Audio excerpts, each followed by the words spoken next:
how this ranks in a global scale, it's in the 83rd percentile of copper deposits, meaning it's larger than 83% of the other copper deposits out there. If you look at it as a producer, it would rank in the top 20. And the first 5 years, it would be producing over 500 million pounds of copper, or approximately 500 million pounds of copper a year. So it's a very substantial operation. And the upside to this, further to the north, we have old exploration holes that are RC holes that were drilled in the 90s by Battle Mountain when they were looking for gold. We've gone back and looked at these holes. You can see over here in red. A lot of those holes have copper mineralization in them, so we know the system is there. It's just getting in and drilling it and drilling those holes deeper. So lots of upside to the current target. Another 3 kilometers to the north and lots of room off to the west. So it's easy to see the size potential of that thing to expand. And as I mentioned, Xstrata will make that decision in the next few months.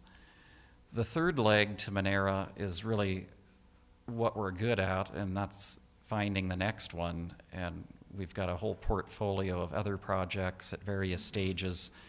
Some of them are trendology, in the right place, real estate. The other producers down there, here you've got San Jose, Pan American Silver just went into production at Manantial Espejo. Cerro Vanguardia was the oldest mine down there, which is only is less than 20 years old. Anglo operates. Coeur is operating at Mina Marta. And there's a new, fairly substantial discovery at Andean, which is just south of us down.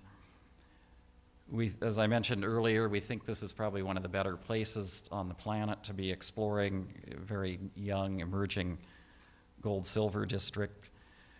We have about 35 properties in the region at various stages of exploration. We just finished drilling the Celestina property, and these are all basically epithermal quartz vein systems. These are the targets, as is these other mines down there.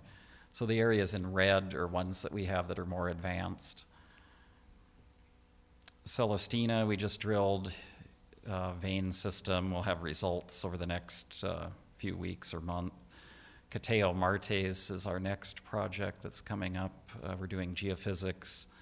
It's got gold veins and gold, silver, quartz veins at the surface, trace elements, and that would be our next targeted exploration drilling program. If you look at the Eureka property, you've probably seen some of the press releases. They've had some incredible new drilling results. They're probably 2 to 4 million ounces of gold already.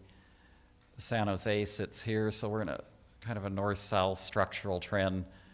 Most of their stuff sits in an east-west trend. These areas in red are Minera Andes properties that we own 100%. This is the joint venture with Hawkshield, and then this is the Andean ground. Interestingly, Andean just discovered a new vein, Bajo Negro, that trends more in this northwest direction. We'll be doing exploration out on our property. We do have some veins. Don't have a lot of information yet on what's going on, but some interesting alterations. So it's a little too early to tell what we have, if anything. But interesting terrain. And that's just a quick highlight of the exploration. We've got a lot of other projects, and we even have projects up in the copper belts up north, other copper prospects. Our current corporate structure, of course, Rob being our largest shareholder and chairman. Sprott is in there, and Peruvian Guido Tel Castillo, prominent shareholder, 230 million shares out. And the board, who we've got a very stellar growth-oriented board. Of course, Rob adding some new directors just in the last year. We've gone through a lot of revamping And beefing up of the board, we added Victor, Don, Quick, Richard, and Michael, who have a lot of experience and experience with Rob and from the Goldcorp days. So they know how to take a little company and make it into a big company. We've also added a COO, Jim Duff, who does a lot of work with the joint ventures. He came from Coeur. Of course, Brian Gavin, one of the founders of the company, is myself. Henry John, our CFO. I did a quickie valuation, just looking at peer companies, kind of looking at the copper side of the story, and then looking at the gold silver side, looking at some other copper deals, smattering of copper deals, the value they're receiving per pound in the ground, a little less than 4 cents. If you took our interest, assuming an Xstrata exercise, you would come up with an implied valuation of $200 million based on that. Similarly, looking at silver-dominated companies, Minefinder, Silverstone, ECU, based on these small producers, small to medium producers, the valuation they're getting, and our equivalent production, gold or silver equivalent production from the San Jose mine gives you about a $350 million valuation. So for a total implied valuation of over $500 million. So that just gives you an idea of where we think we have potential to be.